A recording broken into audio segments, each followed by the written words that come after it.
Ngayong araw ay dadayuhin nga natin ang sobrang nagbabiral ngayon na night market dito sa Cavite. Na sa sobrang dami ng tao ay aakalain mong nasa Ugbo ka o kaya naman sa Burnham Park ng Baguio. At halos lahat ata ng paborito nating street foods ay nandito na. May Hungarian sandwich, puto bumbong, takoyaki, cheesy coin pancake, mga nagsasarapang ihaw-ihaw, mangga, cotton candy, at nandito rin nga ang isa sa pinakabatang negosyante dito sa South. Kaya't wag na nga natin patagalin to, muli samahan niyo ako sa takas ko. Ako nga pala si Will, tara, takas muna tayo!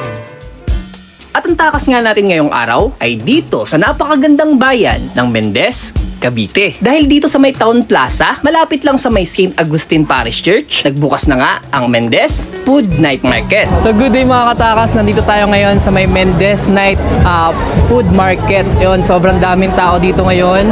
Nagulat kami kasi sobrang dami talaga ng tao guys. As in, nandito kami ngayon sa pinakagitna at ang dami ditong street foods, iba't ibang flavors. Marami kayong mapagpipilian at kagandahan pa doon, napakamura ng mga presyo. So excited kaming matikman lahat ng pagkain dito. Yun, dito to sa may Town Plaza ng Mendez. So, huwag natin patagalin yan, tara, takas muna tayo. Ang una ko nga tinikman dito ay ang kakaibang pulburon, isang special pulburon na kung saan bata ang nagbebenta at kapag hindi nga daw masarap, ay wala nang bayad. Kasama natin ngayon si Ka-Cutie, batang negosyante at kilalang kilala dahil sa kanyang pulburon. Si Ka-Cutie ay isa ding sikat na influencer at siya nga ang may tuturing na pinakabatang negosyante, especially dito sa Mendez Food Market. Dito tinikman ko nga ang kanilang special pulburon na crispy rice na 20 pesos nga lang bawat piraso. So yun, good day mga katakas, nandito tayo ngayon sa may night market ng Mendez. Sobrang haba nito guys, isang buong kalsada siya na puro street foods.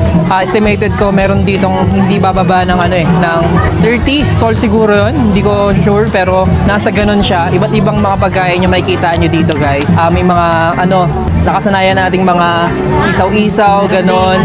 May mangga, iba't ibang mga inumin. May mga rice meals, di ba? May mga rice meals. Sobrang dami guys. So tinikman namin dito yung crablets. Yun, medyo nakontian lang ako sa serving for 100 pesos. Sa lasa okay naman siya. Sakto lang. Okay naman, sakto lang. Normal na crablet. Tapos sa natikman din namin dito is yung street foods ng Rodrigo. So saan 75 pesos lang yung tinikman namin. Madami siya, masarap yung sausawan. Tsaka ang lalaki ng cut. Good na good sa amin yun. Itong in-order namin lahat to 75 pesos lang. Ang lalaki nung hiwa. Tsaka sarap ng sausawan. For only 75 pesos, sulit na to guys. Ang dami na. Tapos, kumain din kami dito ng takoyaki guys. So, hindi yung takoyaki. One of my favorite dito sa Mendez Night Market. Goods na goods ako doon. Tsaka, syempre, yung mangga. Masarap yung mangga. Sakto lang yung asim. Sakto lang yung asim. Nangilaw ka ba? May maasim, may matamis. Yun. Tapos, marami kayong mapagpipili ang inumin dito. Solid yung mga pagkain nila dito, guys. So, kung nag-crave kayo at naghahanap kayo ng solid na kainan at mapadpad kayo dito sa Mendez, I suggest, bisitahin nyo na nga itong Mendez Night Market. Huwag nyo nang patagalin yan. Tara, takas muna tayo.